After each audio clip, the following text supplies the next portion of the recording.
sometimes I've had 5-minute discussions with students, and they've only heard my side, and they're like, "Is he talking to himself? This is weird."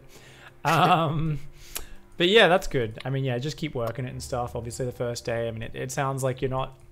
The worst thing that happens is sometimes people go into it and they're like, "Cool," and they like lose the next 2 games, and they just immediately get demotivated and like start doing random shit, and that's obviously, you know, the wrong attitude. You've shown, you know, you understand, and you were saying yesterday, it's just about, you know, grinding it out and practicing it, and you've got a clear game plan now, so you've got a direction to follow, and as long as you stay true to that, you should be improving. So yeah, awesome.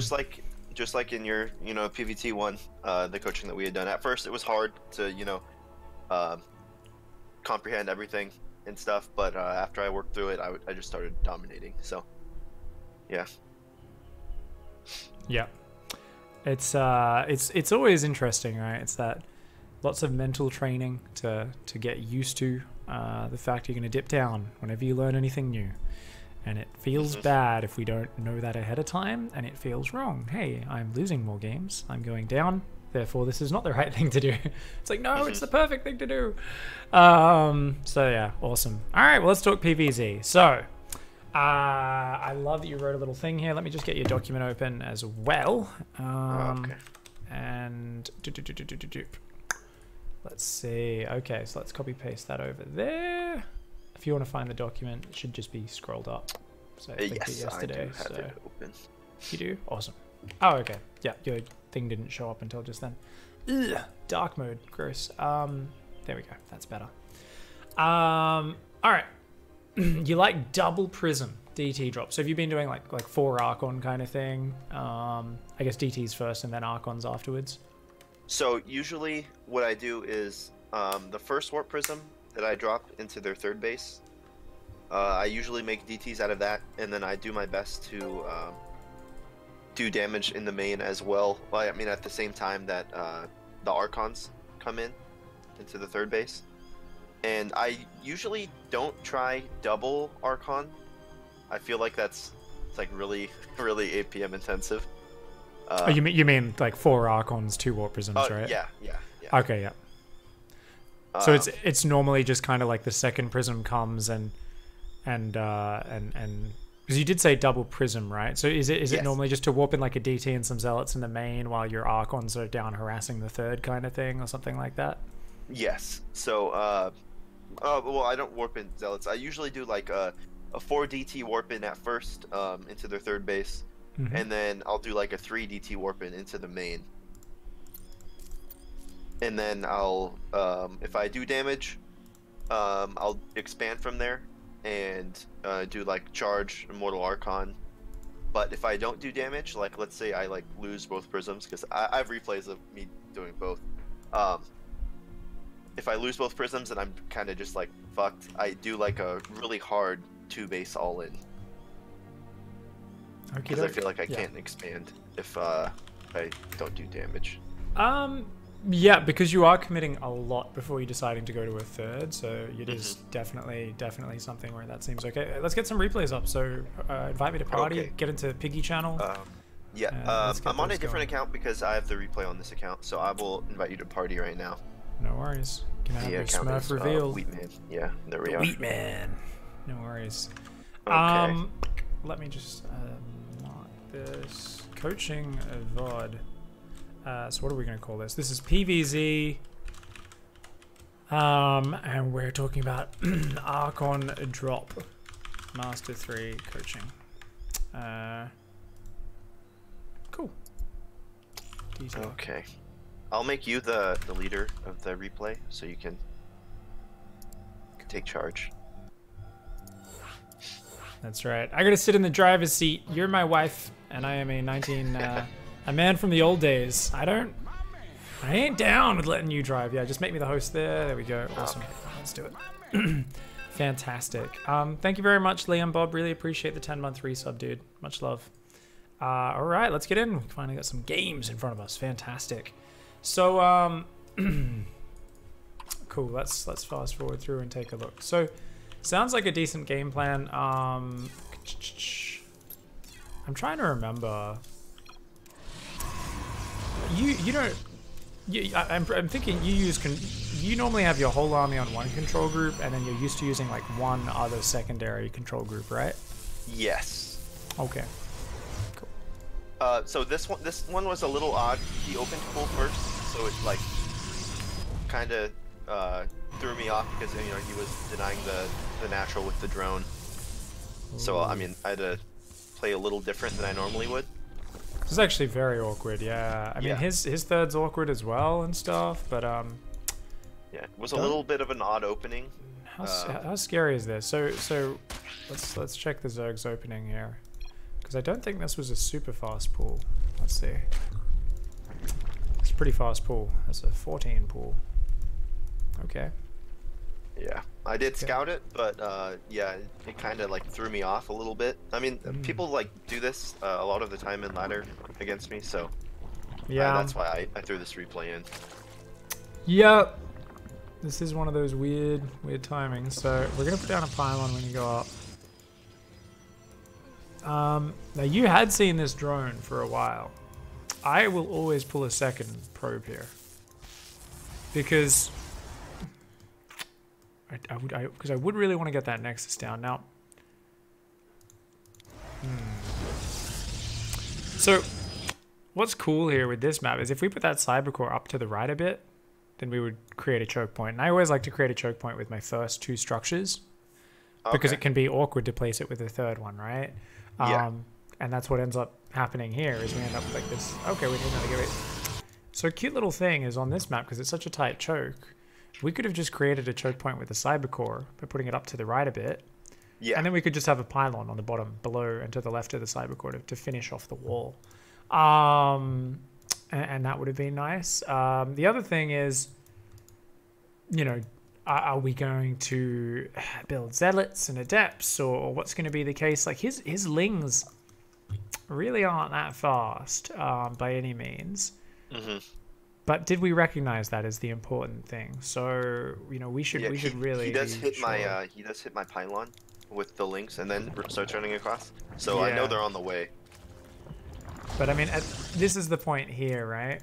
Where we can kind of go, okay, let's take a look at this. So you like bring a probe down. You see the pool's already done. So at this point, you know that's a pool first, but there's a huge difference between a 17 pool, right? So it's like 17 pool gas hatch or gas pool hatch and a 13, 12 pool sort of thing, right? And this is this weird in between where it's a 14 pool and it's like, it's not a very pointed build, but it can cause us to react a little bit weird. So I think it's important for us just to first of all say, let's imagine we look at this and we go, oh shit, this is a 13-12. Because there's only a few seconds difference, and I think realistically we might think it's that a lot of the time, right? Mm-hmm. So you do want to get your wall off up. You want a solid wall. That's going to allow him to get an overreaction. Fair enough. Okay, fair enough. In that case, you know, walling off with another gateway to make sure we don't have a pylon in the wall, totally fine. So let's take a look at that in this context now. Now that I kind of understand where your head probably was at the time in terms of like, I've really got to make sure I'm safe. Better safe than sorry here. So the first decision is always, do we go second gas or Nexus first, right? And you can see here, we've got 4 probes right now, not doing anything. One's just come back from scouting, 2 are chilling in our natural, putting down structures, and 1's staying next to the gas in the main. We've only got 13 on minerals. And this is the biggest problem most protoss players have. Against hatch blocks, against 12 pools, against 13 12s, or even against these weird, you know, just I'm going to block your hatchery with your Nexus with a drone. So I think we need to be clear on what our response is. So it's a 14 pool. We should do the same response as verse 13 12. Now, what is that response? And that's something we should know. So let's write down response to 13-12 because it's clearly not something which is locked down, I think, from the way you played here. First things first, we're about to get supply blocked. The Zealot doesn't start that early, and we're kind of umming and ahhing over, are we getting a Nexus? Are we getting a second gas? Or which one are we focusing on? So I think the Zealot is very important. Now, you can go 2 Zealots and then get out an Adept if you get those Zealots started early enough. But I think the most important thing is we should always immediately when we spot that, and this is probably 20 seconds earlier, right? I think when we saw this. So at this point, we should be immediately putting down a second pylon, right? Second pylon. Okay. Because if we start a zealot, it's going to put us up at 22 supply almost immediately. Core immediately. Second gate to wall off. We're going to play it nice and safe.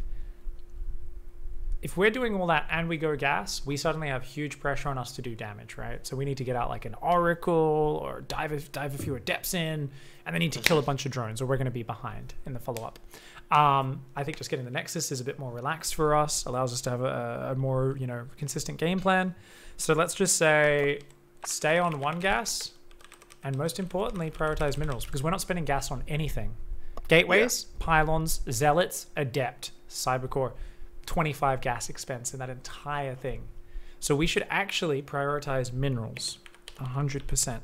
So just like with a normal build where you'd normally keep 16 on minerals, keep doing that. And that's important because check this out. Your Nexus is getting blocked. You're going to cybercore. Now we're gonna pull an extra probe off minerals. Then we're going to pull another probe off minerals, and then we're going to pull another probe off minerals, and that's where our mineral saturation kind of dies down a little bit. Okay, and I think we're going to pull one more off in a second as well, because it just went down to 13. Oh, right, yeah, because one of those probes was actually one of our scouting probes, which we'd clicked in our base, which tells you you've got an extra worker on the base when you don't actually. And right here, I was supply blocked when I tried to chrono the adept. I was like, oh. Yeah. Yeah. And this is just, and now he gets to do damage, which he should not be able to do anything with these Zerglings. Now you get a micro, Nexus is late. It's just, it's a little bit disorganized. So that's actually so important. Having a tight, consistent response there against this. So that's going to be what happens next time, is that response. We've written that down. That's awesome. We can commit it to memory. We can practice it, rehearse it, and smash it down the line. My man. And from here, I was just gonna do my normal build. Yeah. Do you normally go Adept Stalker, 2 Adept Stalker? Do you never get a Stalker? How do you do your DT build normally? So most of the time I do double Adept, but I do think that going Adept Stalker is actually a better choice for me.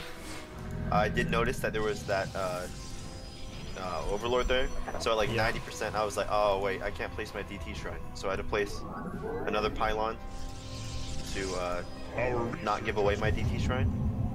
I am here. So I actually think you should just do it in their face if they scout it, because I think usually it hurts you more to change your build than it does otherwise. In the interest of consistency, if you feel like you're quite far behind and you're like, I'm really banking on this, we're gonna do some damage, then it's different. But yeah, generally speaking, if we just built a Stalker ahead of time, we always go Adept Stalker. That would make a big difference. So we should always go Adept Stalker, just so we feel more comfortable. Because he'll see the Twilight, he'll see the Robo, but he won't see the DT Shrine then at least. We should always go to just to night vision. Now we've got 4 gateways. We've got probe count is terrible, and we haven't been keeping up consistent probe production or chrono boosting probes. So that's something you kind of you're overthinking that Overlord. Yeah, that's kind of what I'm talking about. Is like we should have been chrono boosting probes for like this entire time, desperately trying to catch up. We should be desperately focused on chronoing probes to catch up after defending an early pool like this, because otherwise the Zerg will get a big economy lead like we see in this game. And then we're kind of getting distracted by that Overlord. We keep queuing up just one probe. We've still got a ton of chrono sitting there. Now we do have a really good gas count, so that's actually kind of too much gas, right? Because we're like, oh, I'll need some gases, but realistically we didn't, because our drop is quite delayed and we were mining those 2 gases for long enough. So anyway, 4 DTs are going to come in. Unfortunately, he took the other third base. Yeah, because we didn't even get to poke with our Adept, so we have so little info this game. Nonetheless, though, let's look at this. So we should go straight for that Spore, I would imagine. This not a very good game. You'll see. Hey, you're doing good there. You're just overstepping now. It's like, get out of there, get out of there. Come on. And then, there is a certain amount of greed, which is good. And until about 6 seconds earlier, it was like, this is pretty nice. And then I was like, what are you doing? And I've done the same thing many times. Yeah, like once your shields are gone, there's just no reason to be there with that wall prism, right? And then I was like, okay. Imagine the power if you still had 4 DTs and another prism redropping in the natural at the same time as this. Like, oh my god, dude. Oh my god. But yeah, we never finished saturating our natural minerals. So you see behind this, it's like, oh no, dude. Really needed to focus on that a little bit harder. A lot of the time when people have their natural delayed, Protoss players feel this like real stress. Oh, I gotta get over there, gotta get over there. And they just start forgetting basic things. So your build order gets thrown off. That's what this causes, right? And the battle for you, since there's not much the Zerg can do to screw with you after, is in this probably 3-minute to 6-minute period, it's to remember your basics. Because everything's going to be a little bit different. Maybe you need to put more focus on your probes. So maybe we need to chrono probes. We're more likely to forget pylons. We need to remember those pylons. We need to go be double checking. Wait, how many gate? I've already got 2. I only need 2 more gateways rather than the 3 I'd normally build. Okay, cool. All right, is my prism starting? No, I don't have the minerals. Like everything is not going to line up the same way. So you kind of need to be like more focused on that, but also like not stressed out over things. It's easy to feel like I gotta get over there, and you'll tunnel vision on one thing, right? So it's kind of like, just be like, all right, my build slowed down, but I'm fine because I did my organized response. I know I'm not super behind. We're pretty even after like early pool like this. Sometimes you're a little bit ahead, sometimes you're a little bit behind, depending on how well you handled it and how well they macro up. But as it is, from here, you're going for the all in, right? You're doing, okay, I'm gonna do a 3 immortal push because I feel like I'm behind, right? Yeah. Okay. So we're going to harass with the Archons, get 3 Immortals now. Is it just 3 Immortals, a couple of Archons, and a bunch of Zealots? Do you use Sentries with this attack, Stalkers, Adepts, or is it just the... Mainly just, I think I throw in a few. I'm not 100% sure. I guess we'll see. Yeah. I guess... kind of just spur of the moment. You're warping in a second round of DTs, so like normally if you do it off a single Archon drop opening, DT Archon drop, you'd do it with like 4 or 5 sentries. You have a good number of force fields in there, which if you land them just right, can absolutely just win the game. Yeah. Oh my, staying there a little bit long. It's a little bit long. So if they take this third, it's really bad for them because you can bounce into the main and then bounce back down into this dead space where you're completely safe.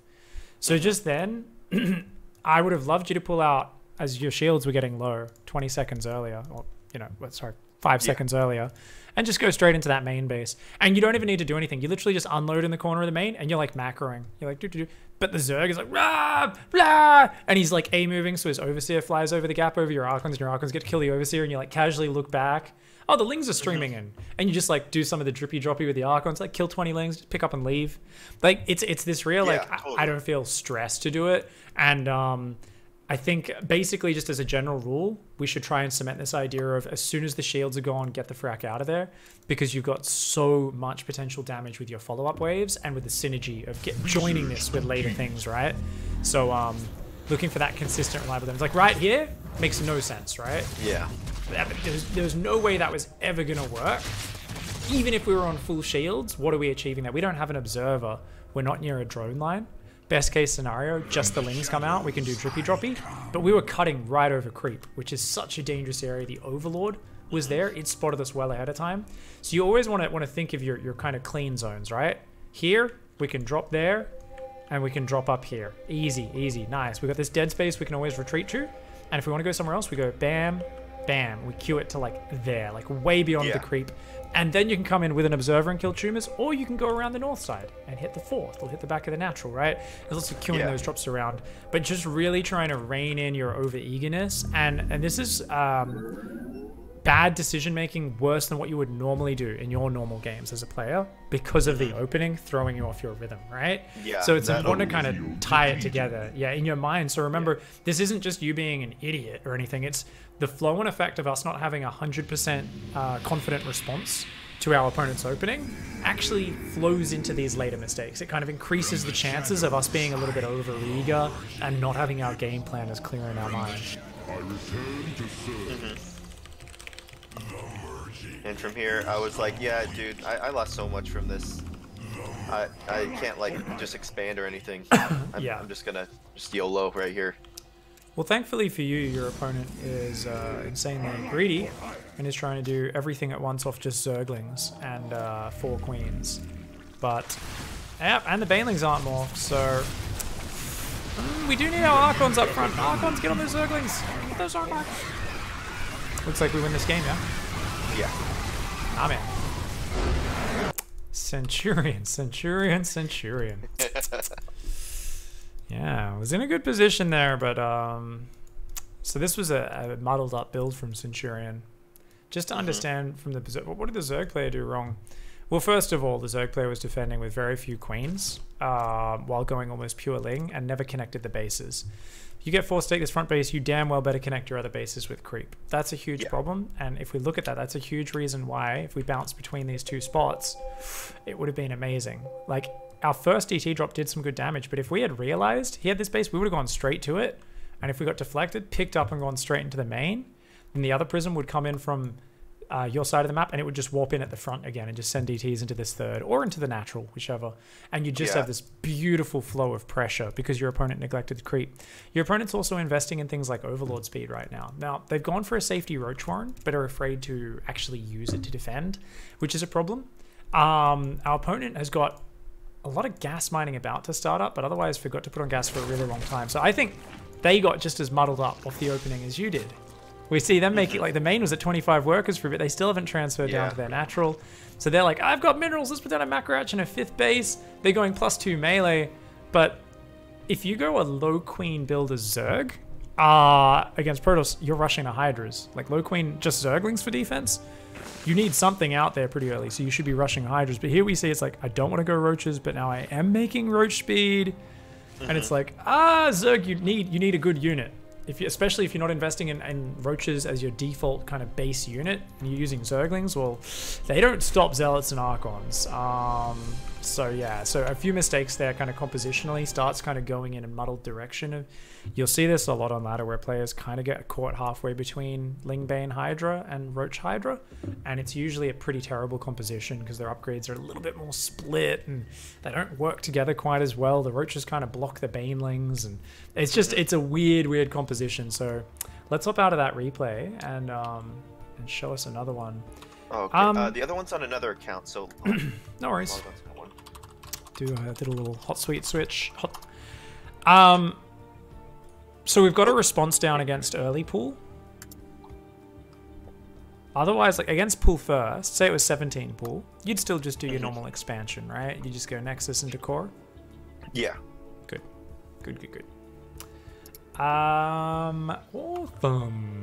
Awesome. Stylistically, this is a pretty cool style, the 2 prongs. Are you interested in making it a little bit more of a pressure build?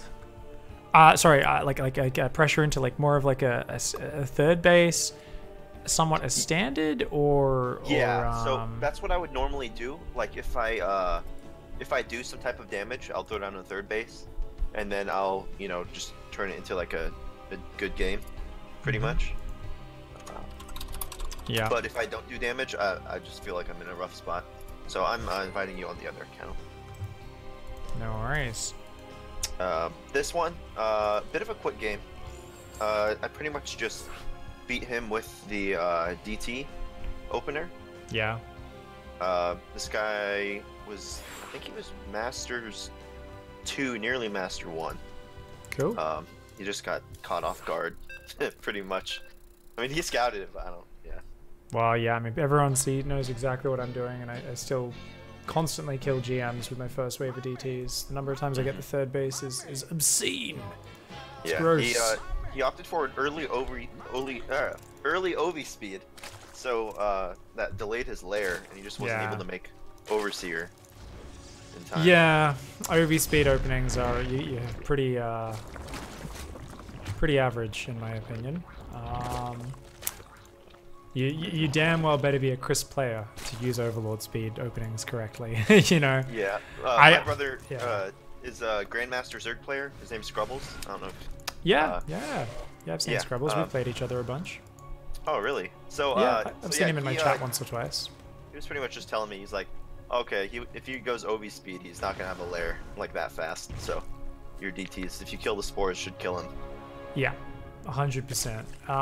And it's just look at the economy of the Zerg. So the funniest thing is if you just do a type 2 adapt oracle pressure, you can often like win the game against the Novi speed because they're like, oh, I didn't quite have enough lings. I lost lings, had to build 10 more lings, and I lost 2 drones. Mm-hmm. Here's a protoss like, that doesn't seem like critical damage. It's like, no, the protoss's economy is utter trash. Now, check this out. He's gone OV speed. He's scouted what you're doing, but he's gone and built spore crawlers at the timing he needed them for oracles, or at least one of them. Even that, such a punishing mistake to be making. Now he's building an extra spore at each base? What the fuck? Did he even look at his scouting? This is my biggest criticism of everyone that goes OV speed on the ladder. They're like, well, I need the vision.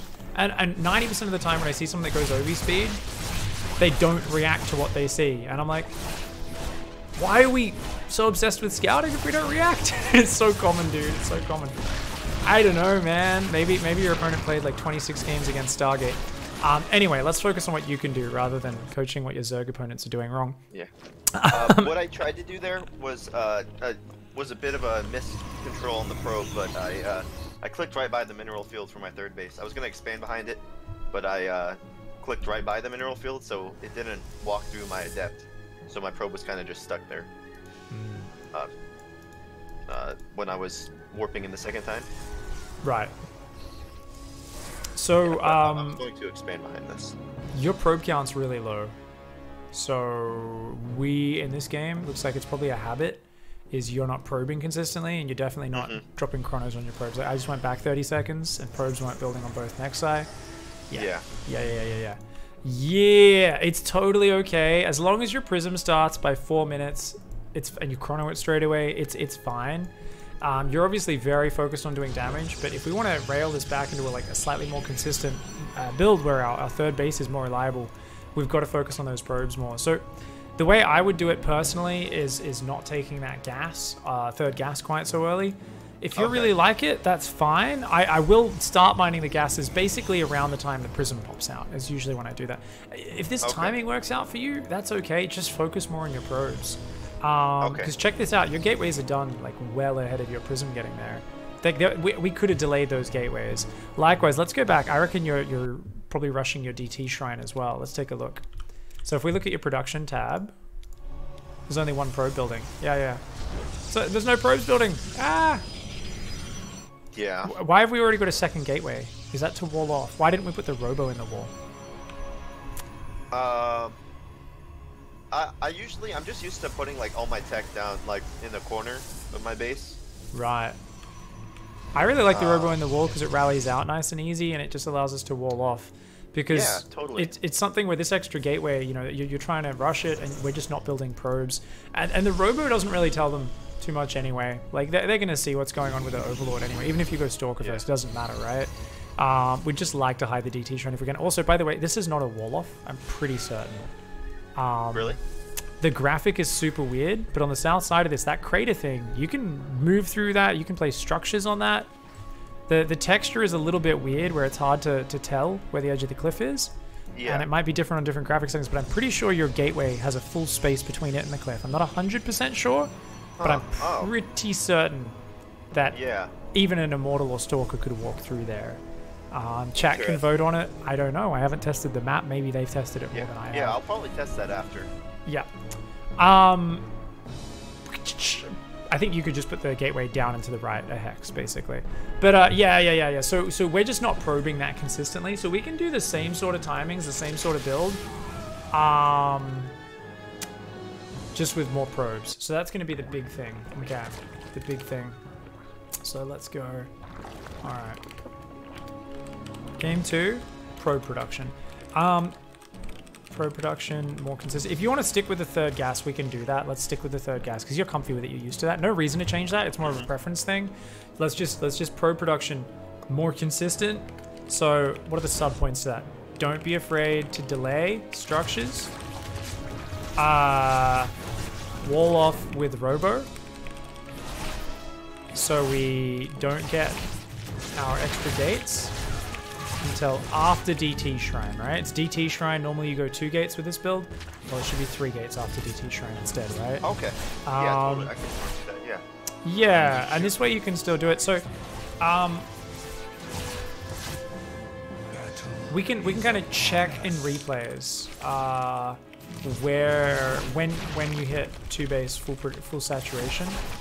And if we check it out, by the way, so we've got an adept, 2 adepts at home. This adept to your 3rd, I don't like that. I hate that. And this is something you even see pros just leave their shit out in the open. By default, we should always be, let's say when our first drop's going out, we should do this, okay? So let's go back to 4:30. So we're setting up. We don't have to micro yet. So 4:30, you've got 2 adepts, right? Or an adept and a stalk. We leave one in the wall. The other one should be just shift hold position to our 3rd. Where? In between the minerals and the gas, or in between 2 minerals, where it can't get surrounded. Or you can even shade it there, but I like to just walk it over if I'm not worried about lings, because then it'll queue up to hold position in that gap. And that's just going to help you. And then I might also go, okay, cool, you know, you're better at probing now. I'd grab a probe, and I would click it on a minerals at the 3rd, and I would shift click it next to that, so that it goes minus 5 minerals. Why is that important? Because then it mineral walks through your unit that's blocking your wall off, so it doesn't get stuck that's like what your one did. That's what I meant to do, but I clicked right by it by accident. Okay. Yeah, and make sure you give a queued command afterwards as well, of course, to just stand there. Now, you're not going to have the money for the Nexus straight away, but just have that all set up ahead of time. So if the game gets messy and scrappy, or you've got an opportunity to do damage, it's set up so you can look at home for like 2 seconds and drop a Nexus, and, you know, and so on and so forth. So you're always going for 7 DTs, right, as standard. So yes, your Nexus is going to be a little bit delayed here. It'll probably be coming up on 6 minutes. So if we think about kind of the build plan and what's changed here, adept in gap of minerals at 3rd base, probe goes there to wait as your prism moves out. Even though it's going to sit there for a while, we just want it ready ahead of time. yeah. So let's say 5:45, 6 minutes is ideally when we go 3rd base. You can see we get the money for it at this point. 3rd base, and then what's the next step? That's important. So you'd mentioned you've actually been doing Colossi timings against Zerg. So what's that like? Is it like Colossi charge lot immortal Archon? That sort of thing? I usually do wait until I have like two or three Colossus and like +1 weapons with the forge. Okay, cool. I like it. Stick to it. Those timings can be really, really fierce. But what's the follow-up, right? So stay in this replay. Around this 540, what's the order of everything, okay? So at this point, we don't have a forge. We're on 4 gateways. We don't have a robo bay. We probably don't want it yet. So we're going to drop the 3rd base. Now, at this point, you're 60 out of 70, so that's important. We want pylons on the 3rd as well, right? I like to build the pylons so they either create a choke point between the pylon and the nexus, or between, like kind of in the mineral line between the pylon and the nexus, so you can wedge your adepts in there. What I'd say do is 2 pylons at the 3rd. How many do you reckon? Yeah, I put 2 pylons, like 1 hex off from each other, and then I can fit 2 adepts in, and then there's like a little, like, really small gap where only like 2 zerglings or 1 zergling can get in and hit my adept at once. Beautiful. I usually fit 2 adepts in there. Cool. I also like to have it, so with my ones it's placed so we can get the semi-wall off, right? Because you're going to put your extra gateways at your 3rd. So like on this map, you can see it's like kind of down to the right of where your adept is, right? We would want to have like maybe 3 or 4 gateways, creating a wall, a semi-wall. Just so that banelings and units can't get into our mineral line. They have to kind of come through the north side into this mineral line, which is where your army is going to be defending. Does that make sense? Yeah. Cool. I'm just imagining you're probably traditionally sloppy as all hell with your wall off at your 3rd. I'm imagining, I haven't seen, because you're such an aggressive player that I imagine you don't get there very often. You're totally correct. Yeah. I'm like, I know when I play this style, my 3rd base has 0 protection from banelings. Like if I haven't really practiced the style a ton, so and like really kind of said stop doing that. And been kind of cranky with myself after losing a random baneling run bys. So 3rd base 2 pylons. Yeah. What next? 3rd base 2 pylons, and then I'll normally throw down like a forge, another robo facility, and start making immortals in charge. 2nd robo, okay. Charge plus immortal production. Now, do you get an observer out before you go into immortals, or do you just like to go straight into immortals, maybe add an observer a little later? Yeah, that's usually what I do. I usually wait a little bit. I think that's a good idea, because if they do like a roach counter with Overseer, right, you've invested in so much on their side of the map, it's immortals need to get out, right? Okay. And then I guess robo support bay next. Robo support bay. And we're on 4 gateways. So what, 3 more gateways at the third base? Wait, I'm sorry, can you say that again? So Robo support bay next, and then would it be 3 more gateways to go up to a total of 7 gateways? Yeah, I usually throw down. I'm not like consistent with it. It's either 3 or 4 gateways. Somewhere around there. We'll just see how much minerals we have, right? That seems pretty chill. Yeah, and then push with 2 to 3 colossi. You're taking the gases on your third with this still and everything, right? Yes. All right, Robo support bay. I guess we need a Templar archives as well. 3 or 4 more gateways at third base plus Templar archives. Maybe we'll just go Templar archives at the same time as Robo support bay. I like to kind of link these up in your build where I've written like, okay, we do charge lot and immortal production. Like we start charge and we start building immortals. We go forge and a second Robo. We go Robo support bay and a Templar archives because you'll often have more than just 200 minerals because you're microing so much on their side of the map. And sometimes you'll be like, oh, I got 1,000 minerals, 500 gas, forge, second Robo, start charge, chrono boost and immortal, Robo support bay, just enough gas for the Templar archives. Don't have the minerals for the extra gates. Let's go back to microing. I'll come back and add those gateways and then the gases on my third and whatnot a little bit later. And it's cool because you can just kind of like, it's in this pattern where it's always the same. And I found this was really important for my Archon drop builds because sometimes you'll find a Zerg is defending poorly and you'll just get so carried away and you'll start doing damage to yourself by just not spending your money. I think this would be really cool if we could practice this out straight away. You happy to hop into a custom? Sure. Okay, guys, we need a Masters 3 Zerg player. Did I just say Zerg? Yes, I did. Zerg, that is correct. Guys, any Zergs around who are roughly Masters 3, please do hop into the chat channel Piggy on the NA server. Lorax says I can play. Hop in here, Lorax. You're already in the channel. Fantastic. Suggest a party. You can invite to party and host up the map, my friend. And that'll be awesome. So yeah, Lorax is someone I've coached a bit as well, so should be a good battle, and you two are right around the same level. Okay, let's go.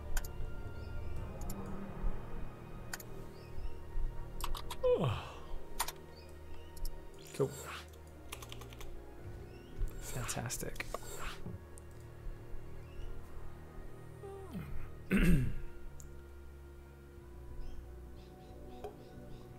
Apparently that is a wall because the probe got stuck.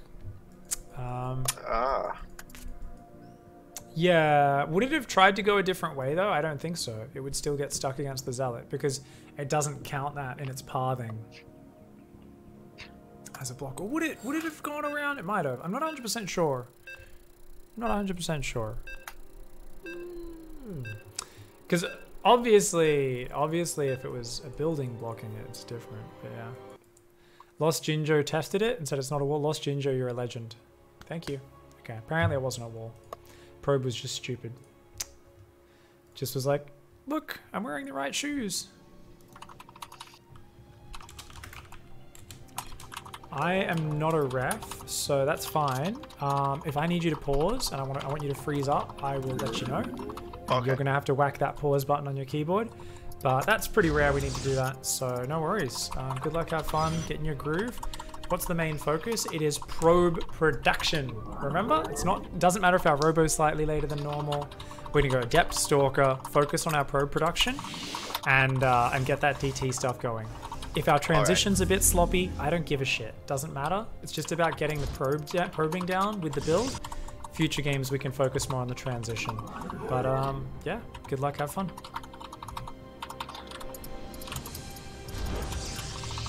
Loves blocking the expansion. Now, in terms of consistency, this creates more inconsistent games. However, strategically, this will give you pretty reliable wins, guys.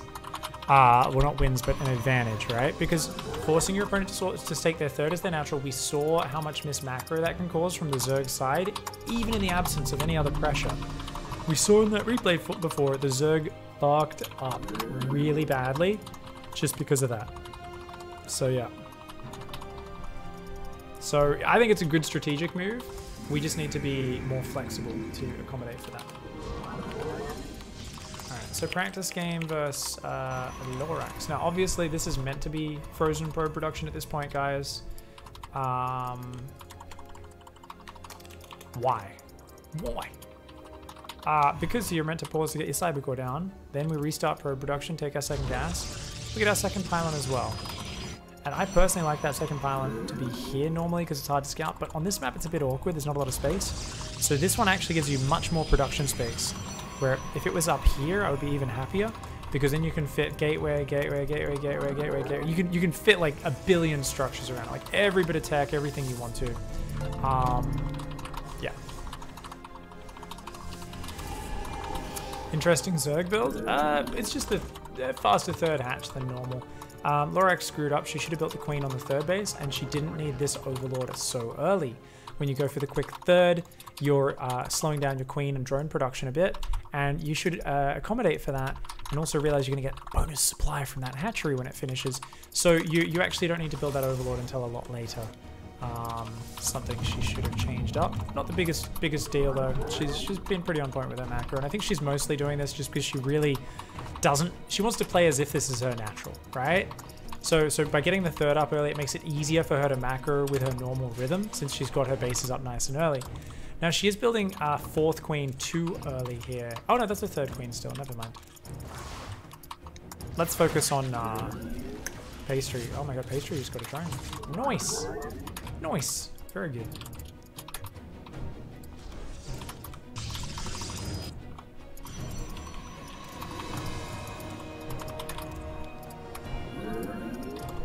Just drop one chrono on the probes on your natural.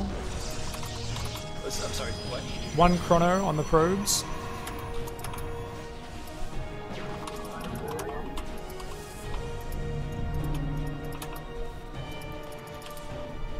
And 3 more gateways. Beautiful. So you're going to start your warp prism, and after the prism, we're going to have to put down a pylon immediately, and then really go back to focusing on our probing.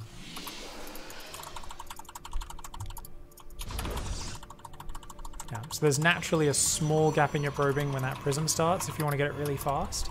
And of course we need to get 2 more pylons now as well, as that prism's on the way, so that we can warp the DTs in when it's ready.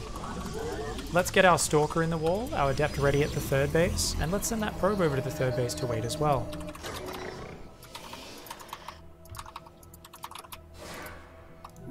Oops, wrong. Queue up 3 probes on each nexus, so whenever you get busier in the game, queue up way more probes. Yeah, good stuff, good stuff. Now this is going to slow down the DT warping because he doesn't have 500 minerals. How much, guys? How much is the DT warping going to be slowed down by? Not at all. He's going to have 500 minerals. You have good income. More important to queue things up and accommodate for your mistakes than it is to feel like you're going to miss things. That setup there, perfect. Beautiful, beautiful play.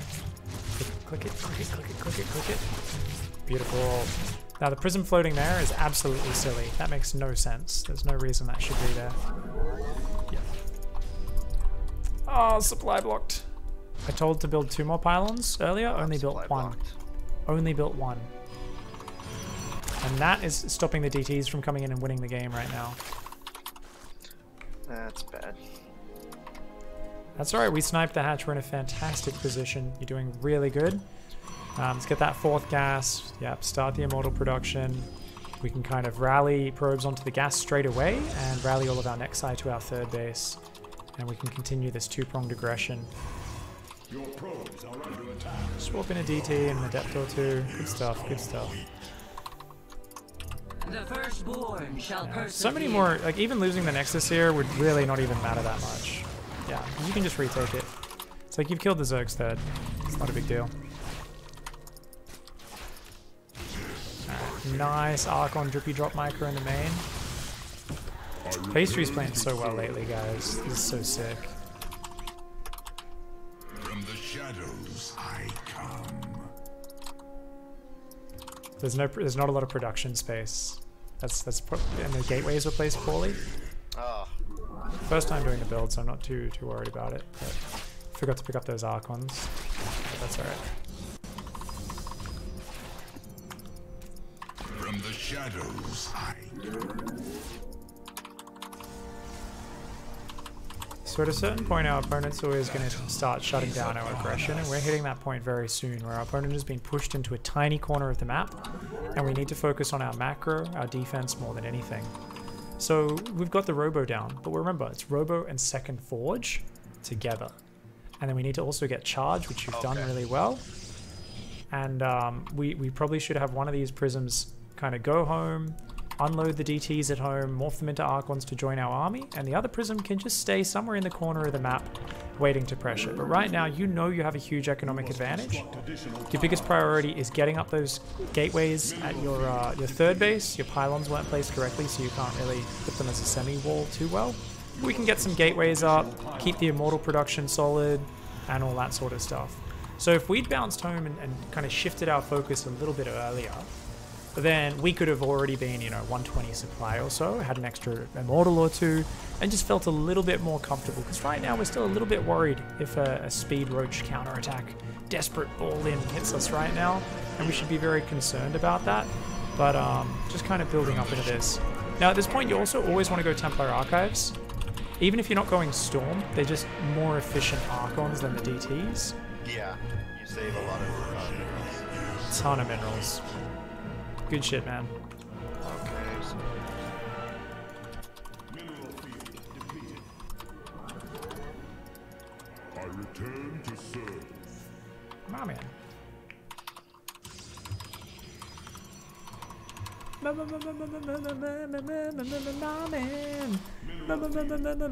man. He's missing the guys on that gas. Never put them on there. Gotta fix your macro up. So you haven't been building pylons consistently or putting guys on gas. You gotta fix all that stuff up as early as possible in the game.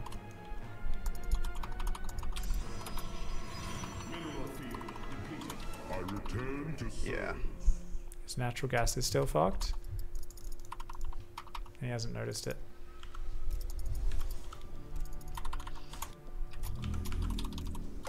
He's also only on 5 gateways, so at some point he's gone and put down 1 extra gateway. But it's like, where are the extra gateways? His bases are wide open as well, so they could get hit so easily. Because there's no hallucinations in this, it's really hard to follow up scout. These prisms just unnecessarily running around. Yeah, like he keeps hitting supply blocks because he wants to run around with the DTs, but thing is, when you've pushed your opponent into a corner like this and you're so far ahead economically, you just need to spend your money. That becomes the most important thing. So the problem he's having is he's not adapting to the situation. He's still only got 2 workers on that gas, and he did finally fix that gas geyser. There we go. But like, yeah. Yeah, and random building placement is definitely something which slows him down, yeah. Cool. Okay. Buildings need to be placed more precisely and calmly. We're running out of space because our stuff is all diagonal and not in a tight grid. That first pylon in the main should fit the Twilight, DT Shrine, 3 gates, Robo plus Second Forge, and another structure. This game barely fit the first 5. So that's actually key. Not just that. Gateway wall at third base needs to be consistent and pre-planned. You're taking too long to place structures. And not doing them in a tight, organized fashion. So remember, always follow the same pattern of the build written above. Super important for him to do that. Super important. Is he using camera hotkeys? I'm not sure. Can't remember. I don't think he does. Odyssey, thank you so much for the Twitch Prime sub. Welcome to the Pigsty. Eza Kuroy, welcome to the Pigsty as well. Thank you so much, everyone, for the support today. Really appreciate it. Might do some Star-Lord games after this coaching. Or maybe do a cast. We'll see.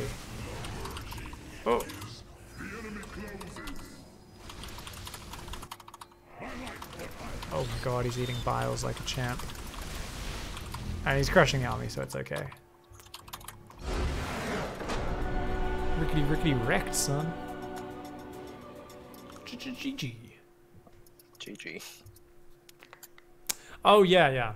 Someone was asking in chat if you use camera hotkeys. You use every base except the main. That is correct. Yes. I'm still trying to. So a big thing for me is I usually have my F1 to my my wall at my natural, just so I can quickly go to it. Mm-hmm. I have experimented with it in the main, but sometimes like if there's something going on, I always just hit F1 and I go to my wall. I think it's really good to have that.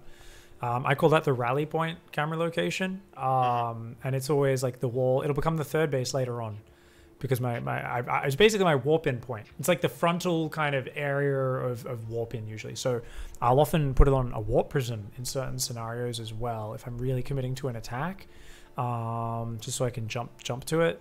As Terran, it's my production early, because I've got to swap my add-ons around, and then it becomes the front of the base where my depots are to be raised at like my natural later on. So yeah, I like that. Keep it consistent as that. I think that's totally fine. That game was pretty good. Pro production was way better. We can even be happy to delay that prism a little bit. Totally okay for that robo. So like, it's fine to hit like a tiny bit of supply block there. Or gap in pro production. We hit like a slightly larger one than normal. Not a big deal. Yeah, I was supply block for quite some time that game. Yeah, little thing. You chrono your first adept. You should also chrono that stalker. You've got a lot of chrono just sitting around. No reason not to chrono the stalker. Just gets it out a few seconds earlier. But you can also chrono your natural. The moment your natural finishes, we should drop a chrono on that nexus. Just to get those early probes going as quickly as possible. I totally agree. And as I said, when our prism's going across and we're kind of getting to that point where like, oh, I'm about to go start thinking about warping and DTs, we should queue up like 3 probes on each nexus. We should be like, you know, E. Tap it a whole 6 times. 6 probes, 3 for each nexus. Just because, you know, we want to make sure we keep building those probes, because we're going to be distracted. Now, other than that, you did a fantastic job. It was great. We did go for, you know, what I call the kind of higher risk, higher reward version, going straight into the main with that drop. And because you're going a double prism, I prefer you playing a little bit more high risk, high reward strategically. Likewise, the pylon block creates these slightly different openings, which I think tends to give you a strategic advantage over the Zerg, even though it does make it less consistent. So it makes it harder for you to play as well as them, right? You're throwing both of you into a slightly messier early game, which is cool. It just makes it harder for us to be as consistent. So realistically, if we look at that game, and host up another one now, I think the biggest things we have to focus on is honestly just do the same thing again with that. But once we've done that wave of DT pressure, like once we've already done a good amount of damage, don't be afraid to just queue units up, like pick the Archons up and go to the corner of the map. Or pick the Archons up, go outside of the main, pick the DTs up in the south, run them out, and spend a full 25 seconds, 30 seconds macroing, and then go back in with the 2-pronged aggression. Because I feel like there's a point where you've done well with your aggression, it's paid off, and any more effort you put into just staring at your harassment could lose you the game. Yeah. Because I totally all agree. you need to do is spend times. your money to defend a counterattack, right? Yeah. There's been times where I'm too focused on the doing more damage after I've already done it. Yeah. And I just died to the counterattack. Same thing. I fall to that as well. So it's just really important. Once you've done damage, like after sniping the main, you got a little thrown off because we did hit a supply block. You do need to remember to build 2 pylons after you start your prism. You know, it's two pylons. 1 pylon immediately after the prism, but then 2 pylons a little bit after that as well to go up to 70 supply. That threw us off a little, which is why you got a bit gumped up, because your DTs were coming in and they still found damage, so you wanted to keep focusing on it. But I think this time, once we've found good damage, just take a deep breath, go back and focus on the macro, and we're just going to be like, cool, robo, a second robo and a forge, we're going to get charged, we're going to do this, you know, just adding in all those little details. So I'll try and remind you of them. But so what I'm going to say when we get to that point is I'm going to say, let's back off, focus on macro. That's all I'll say to remind you if I feel you need to do that. I'm not going to, you know, give you a full explanation because I want you to just be able to get in your rhythm. Already I'm talking a little bit long into the game. You're doing well though. Let's do it. Good luck, have fun. Thanks. Smash it, man. I try not to talk too much in the game, guys. You gotta have your own internal dialogue, and you've got like a list of priorities which is constantly shifting. Having someone else talking to you at the same time, it fucks with that. So I don't wanna distract.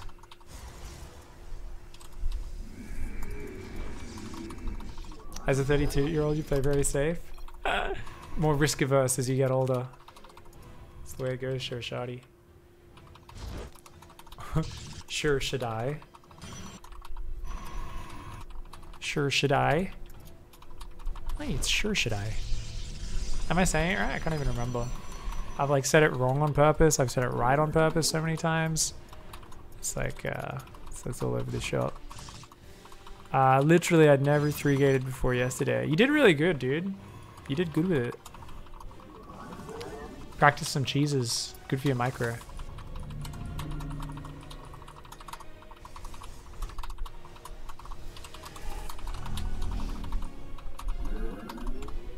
How old am I? I'm 30. What's up, StarCraft Master? You're a fan of the StarCraft Master map?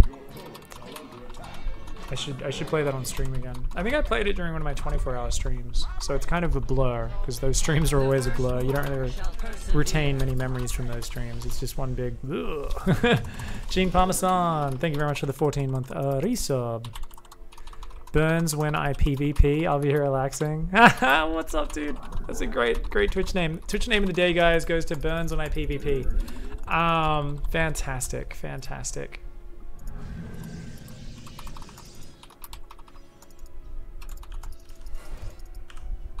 Did he chrono the probes on the natural, guys? I think he did. Yeah. He's still only queuing like one probe at a time. Gets that third gas so early, doesn't he? Oh my lord.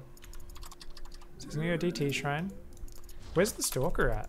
Oh, he's just sitting in the wall because he's worried about a Ling run by. Oh. Oh.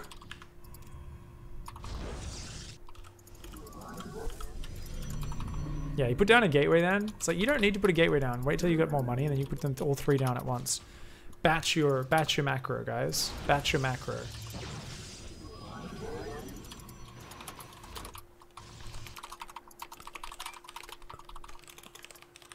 Remember to batch your macro. The building placement still really hurts me. It's so gross, guys. That's all he can fit there now. He can fit like one more structure there, whereas it could have been gate, gate, gate. And he could fit like so much there, so much here. Ugh. It's like a little thing, but it actually, you'd be surprised how much building placement leads into you just being a more consistent player. Makes your play clean. Pylons. So we should be building them to have as much production space as possible. You've got a really bad habit of building pylons behind your mineral line. You've got to be building pylons spread through your main base, and you do need more. You just put down one. Put down one more just to have a bit of extra leeway in the future. And do get set up for that third when you get a chance. Yeah, guys, he keeps building pylons. No, we don't have production space. Where are we gonna put our production? Free. All right, after this, I was complaining about it last game, and now I'm looking at it, I'm like, he's doing better on the build, so he is improving, but I'm pissed off by his building placement. It's not as precise as I would like it to be, okay? A little bit pedantic, I know. That's in range of that, can... No! Oh, Pervy Lord. I guess the Overlord, I thought it was on the beach, but it's actually in the water. Fair enough. Double DT drop. Hasn't got a third going behind us though. Dirty. You're gonna lose the DTs on both sides. Oh no, that side did okay. This side dies though. There's no third base. So Lorax should win this game if she can just stabilize now. Oh, Roach is on in position. Where's the Overseer? Oh, she doesn't have a lair. Oh no, she does have a lair. Okay, I got confused. She built it in a natural. Wait, but she's morphing it so slowly. Oh, he deserves to be punished. This was not greatly executed this time. No. So he should queue that to go drop somewhere. He should have just queued that to drop there, go back and morph Archons in a bit, but he should be focusing on his macro really hard.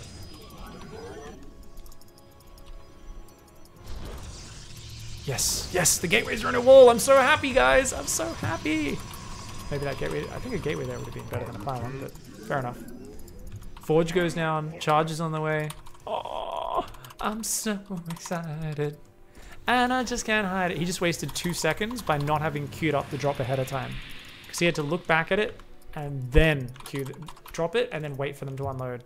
Little things like that add up, guys. That's where a player who isn't insanely fast but is well planned can get a lot more done than a player who's spamming their clicks but is not as well planned and precise with everything. Oh, those roaches were clumpity dumped. And just like Humpty Dumpty, they will not be put back together, these clumpity dumpities. I like that. We're just warping in a random zealot there. Oh, juicy! Ah, lots of red hit point drones just got away, but these roaches can take some damage. This zealot having a one-on-one with that roach. Back off, focus on macro.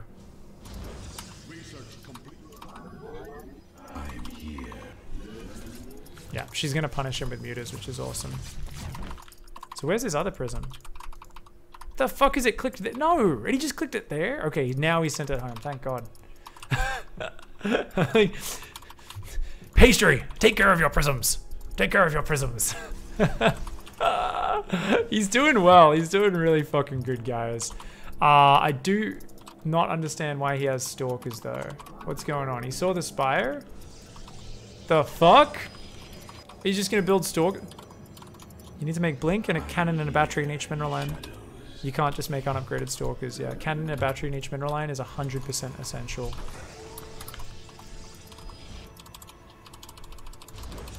Now, if he's super pro, he uses the Archons and the Prism to help defend this, but this was spotted the Spire minutes ago, was just warping in unupgraded Stalkers. So that was real sloppy. Oh my god, and the Stalker's on hold position. Stalker's on hold position in that wall.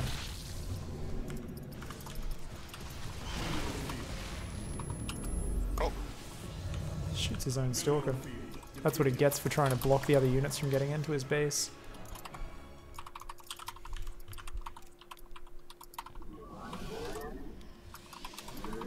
You have two choices, double Stargate or get ready for a big push. Your call.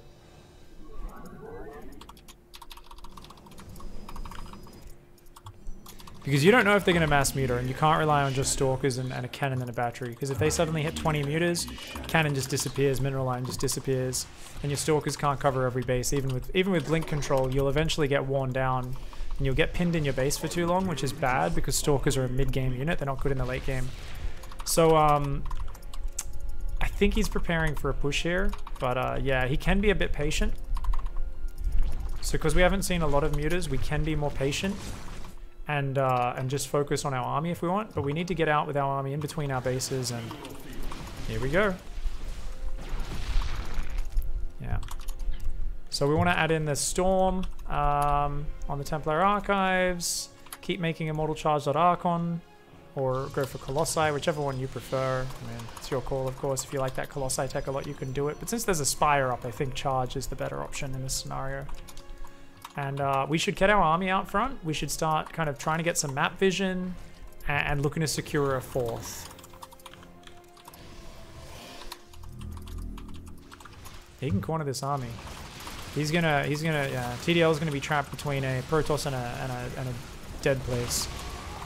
She's doing a decent job of running backwards here. She needs to get out the left-hand side, but if he just warps in a single sentry over there, she can't escape. She's doing it. She's making the best of a pretty terrible battle. Her mutas should not be in the direct engagement. She actually biled her own mutas. I mean, it was a pretty dead position. She did pretty good, but losing the third was always going to make things hard for her. Oh, the biles hit their own roaches and ravagers. The zealots trapped them up against it. They're like, taste your bile. Taste your bile, you dirty ravagers. Taste your bile. Oh my lord. I'm from Sydney with an I. Yeah. Yeah. For shows. Mineral field depleted. Sydney with an I. Me and Special. We're the only two people. It's a city of two. Probe knows. What's up, Probe? You here to learn how to play PvZ? Here's what you do. You see, the problem you've been making with your PvZ is you only make one type of splash damage. It's called being a pleb. If you're a real pro, you make Storm, Archons, and Colossi! Yeah, this how you do it.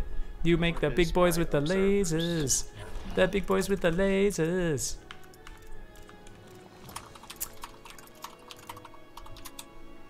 Yeah, you can send like some zealots around the edges of the map as well. Like basically, you know, you want to start doing your two-pronged attacks. Once you clean up this harassment, you want to kind of send maybe 7 or 8 zealots to the bottom left of the map, or warp prism to warp them in, and then you can push like the north, and the zealots can hit the bottom, you know, something like that. Just get your standard pushing going, because if broodlords come out, we're in Dicktown. This army's not great against broods. We got stalkers, which is okay, but yeah, we need to kind of like figure out what the fuck the Zerg's doing, because we've left them alone too long. So even though like we don't think they could have too much because they went very aggressive and lost big armies, we want to start figuring out what we're up against and trying to get some fights going. So big mistake there. This warp prism should have just been set up like over here. You don't want to set it up so close to the Zerg territory. You always want to set up a little bit further back. Yeah, it's really important. Lost both observers, didn't leave one with the army, so the creep is not being cleared, which is kind of bad. If you push up that ramp, you can force the Zerg to engage into you.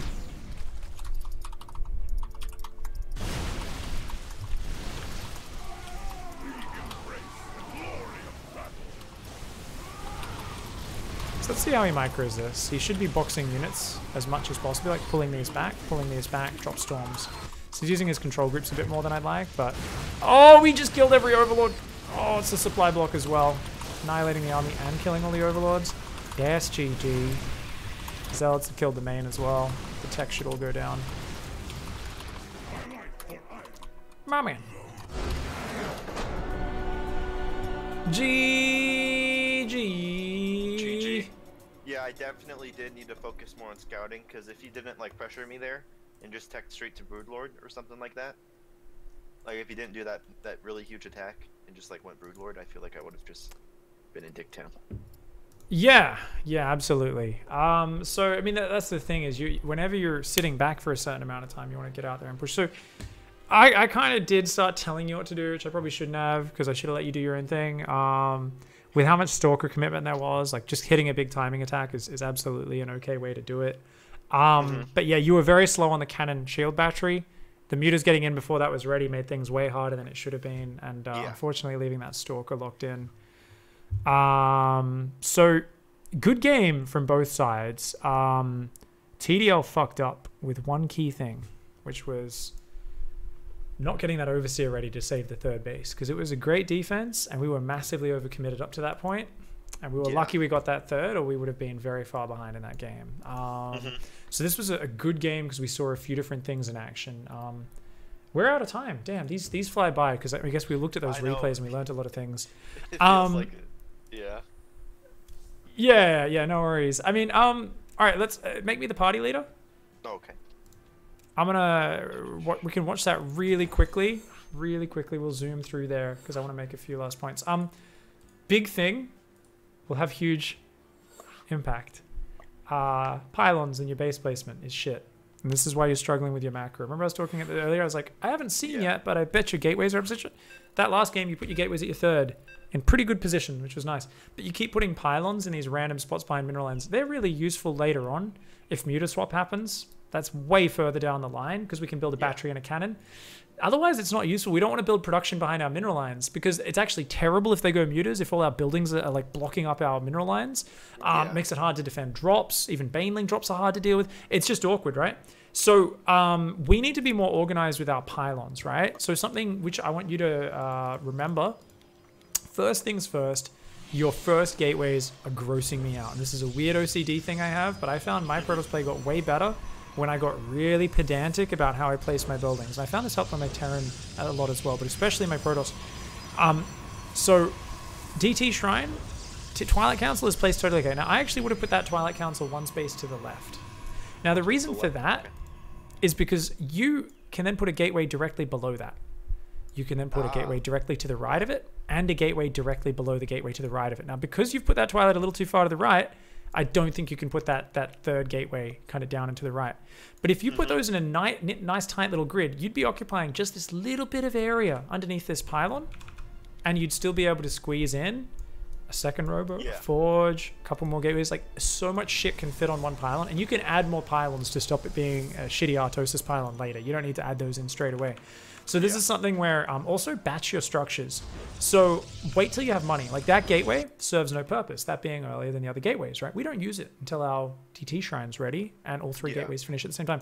So just wait a bit longer here, focus more on your probe production, and then as you're getting like 350 minerals, 400 minerals, you can be like, okay, put down a gate, another gate right next to it, another gate right next to it, and that leaves you plenty of space open. So that's really nice, okay? Whereas, look what we did.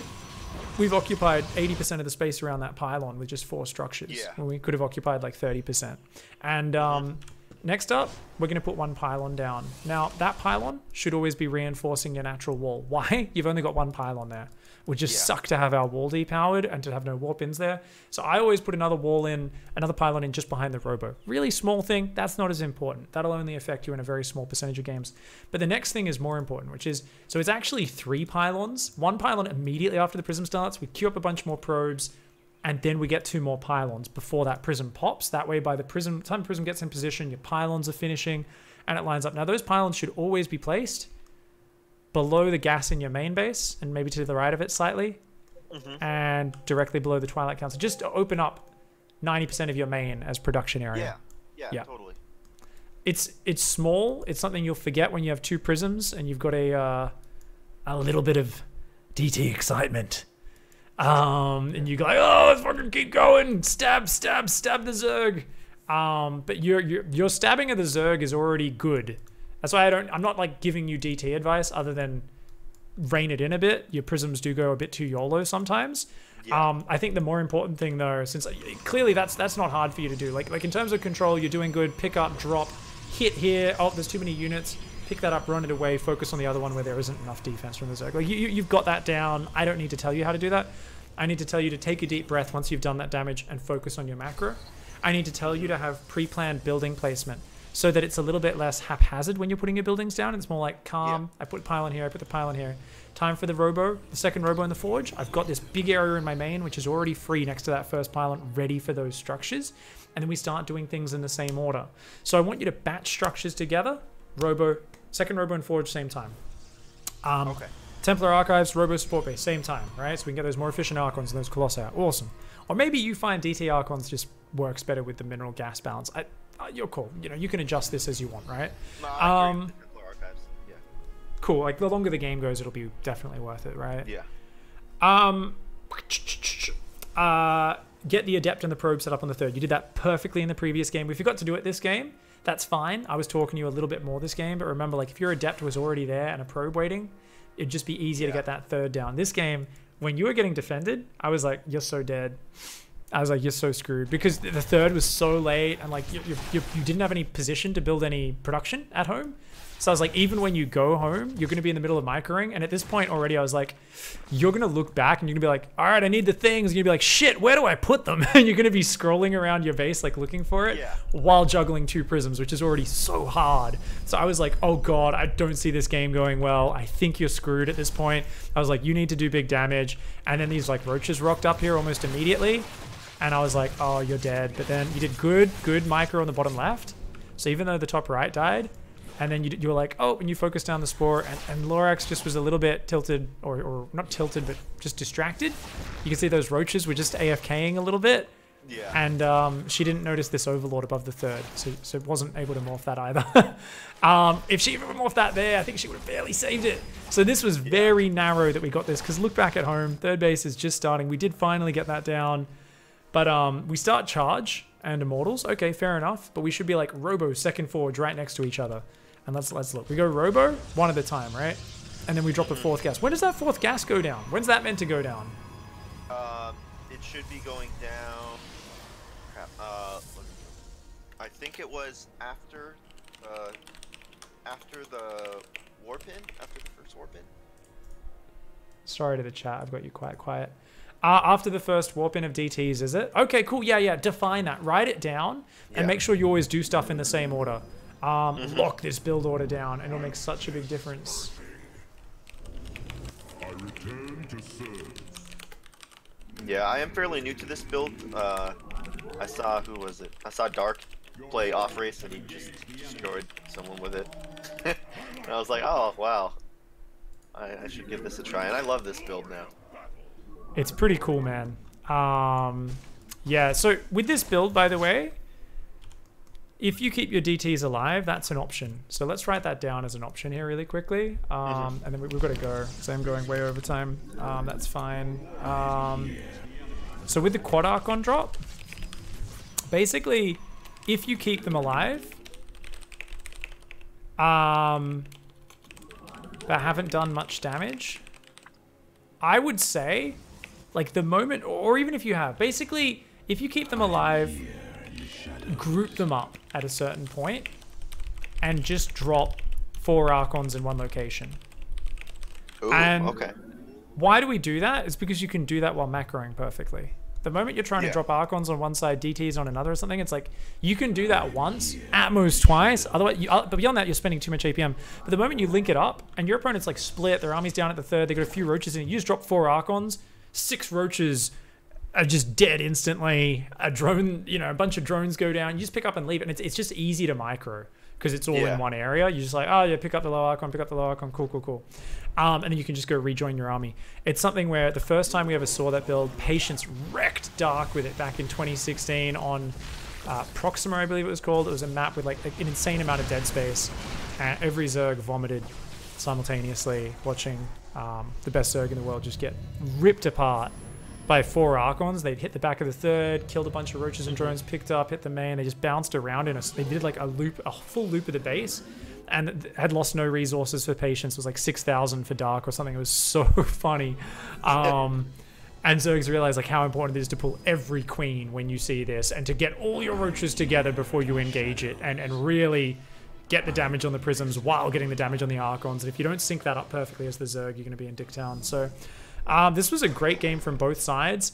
Definitely make sure you remember the cannon and the battery earlier. I think the biggest thing here is batching up your actions, right? So what have we learned today? Batch up your actions, do your macro in the exact same set order, get that 4th gas at the same time, get your Robo and Forge at the same time. But most importantly of all, it's the thing we talked about at the first thing, probing. You're probing way better than you were in your previous games, and you're more organized about taking that 3rd base. Because of that, you've just got a bigger economy to fall back on. So it's going to give you a lot more chances in the long game, even if you don't do the crazy amounts of damage that you're used to. Yeah, I totally agree. Hells to the yeah. Awesome, man. Well, I look forward to hearing hopefully about some good results here. PvP and PvZ, 2 matchups which you're working on new big changes on. It's a big task to take on. So good luck with your practice over the next few weeks. The plus side, you've got good direction. So hopefully that helps you out, man. Thanks. Yeah, I do have a lot of practice partners and stuff that are, you know, like my brother's Grandmaster Zerg. I have like a Grandmaster Protoss as well. And stuff like that. So, you know, I can be put in the right direction. It was just nailing down the builds that I feel like I needed most. Yeah, I think it should be really nice, and as you grind out, you'll encounter problems. Write them down, coach yourself a little bit, and luckily you're one of these few people who has a brother there who you can always talk to about this matchup especially and stuff. So that's awesome. So good luck, have fun in your practice, man. Come let us know, drop by chat, shout out how it's going, and talk to us about strategy or whatever. Sweet, thank you very much. All right, have a good night, man. Thanks, you too. Cool, good coaching sesh there. Thank you so much, TDL, for the support by helping us out. Really thank you. Great games, good play. That's a very cheeky play style from your opponent there. It takes a bit of getting used to. Focus on overlords and all that sort of stuff, and it should be good. Coach yourself, save money, says Achilles. I mean, I feel like I want people to... StarCraft, you're always coaching yourself, right? And I want to encourage people to coach themselves as much as possible. Because I think that's part of what you learn when you do coaching, is like, well, you should be trying to pick up you know, or how do I problem solve? Because StarCraft's always going to throw new problems and new challenges at you. So I can help you in a current meta. I can help you right now. But that game plan won't last forever. You're going to need to apply the same sort of efficiency and changes and like the same way because there's a structure to how I try to help people improve, right? If you can grab a few pieces of that and apply it yourself, that's where you get on that train of improving, you know, on your own.